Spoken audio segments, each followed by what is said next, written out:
Jordan Love really might be a dog. There's a lot of question marks this year if Jordan Love is actually going to be good. Aaron Rodgers being gone, him being underneath him for the past few years, but I had the privilege of photographing week 1 of the 2023 season, which was Jordan Love's first start as QB1 for the Green Bay Packers. Let's talk my top photos from week 1, Bears versus Packers. And the first notable shot is this one right here of Jordan Love. It's no news that my favorite photos of quarterbacks are whenever they're on their own 25-ish yard line and you can get them dropping back squared up to you.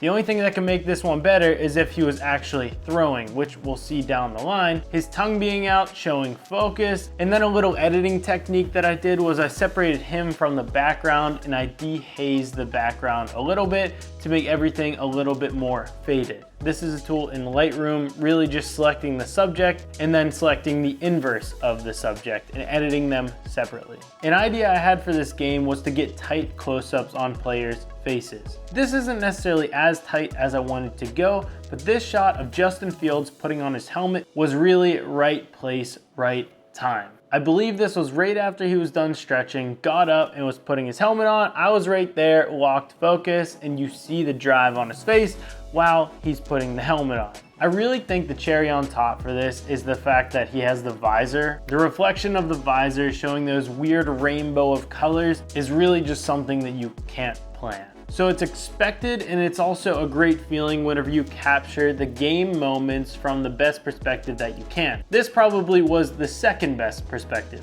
I was on the opposite side of the field photographing the Bears offense. And then whenever the Packers got an interception, I was there photographing the wide receiver. So I was also right there for the linebacker to jump the pass. I think what makes this shot work is the fact that you can see the Bears wide receiver Darnell Mooney in the foreground.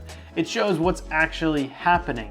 If I'm only tight on the guy making the interception, if you don't know any better, it could potentially just be a random old catch. But since you see number 11 Darnell Mooney in the foreground, you realize, oh wait, he's not on. And then you realize, oh, it's an interception. And there you go, you capture the whole moment telling a bit of the story. Number 4, right after a third down stop, and we have Jaquan Brisker with the other players from the defense behind him. A lot of photographing football is right place, right time. That's really sports in general.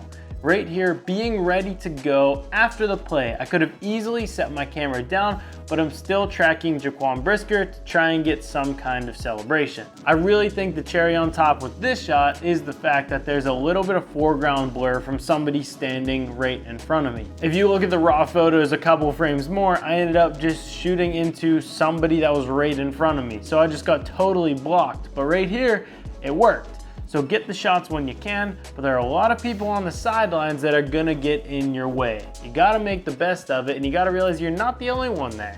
There's a lot of people working on the sidelines, and people are gonna walk right in front of you. A player might run right in front of the big play that's happening, and you're gonna lose focus. Things happen. Move on. Number 3, Jordan Love throwing about a 50-yard bomb. Now this was an incomplete pass, but it still worked because I'm shooting photo, not video. You don't necessarily need a big play to happen, you just need a big action to happen. Obviously this is a great shot because he's rearing back and throwing it damn near as far as he can, but the fact that there's framing on both sides from a photographer's perspective is just beautiful. He's framed in, got the crowd in the background, got players on either side, and that really guides your eye to Jordan Love who's throwing the pass. Total sidebar, but Jordan Love was showing a little bit of glimpses of Aaron Rodgers, which does make sense, but he had a couple of these little off-balance throws where he just like flicked his wrist. I was impressed. I think he might be a guy. I think he might be really good, and it was cool being there to watch him. And I really think it's looking like the Packers and Lions are gonna be the kings of the NFC North this year. Number 2, and this was one of those shots that I knew as soon as I got it, it was gonna be one of my best from the game. DJ Moore celebrating, showing some emotion. Now this was by far the best drive from the game on the Bears end.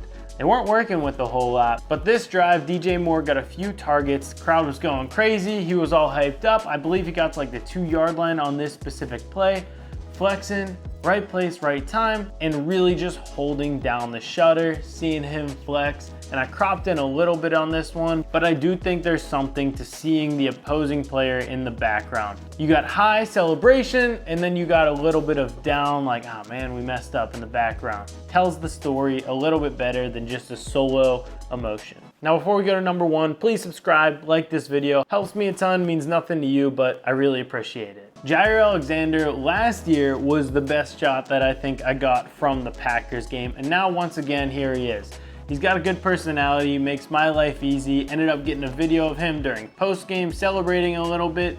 It's always nice whenever these guys want to interact with the camera and it's not a forced thing. But this was after a big Green Bay stop. I believe it actually might have been the same drive that DJ Moore was celebrating in the last photo, but just caption the little celebration doing the dance. I really love the fact that you can see the back of one person's jersey and then you see the face of Jaire Alexander. This photo ended up being used by the Packers social media team and used on their different social channels, so that itself really says that the photo does a good job explaining what was happening. At the end of the day, it's these unique moments that are going to help you stand out from the other photographers on the sidelines.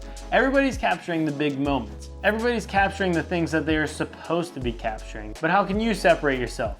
Capturing a celebration like this is an easy way to do just that. Thank you for watching, and if you're new here, I photograph every Bears home game. So if you're interested in sports photography and learning the sports photography world, click that subscribe button. And as always, here's some of my favorite photos from throughout the past week.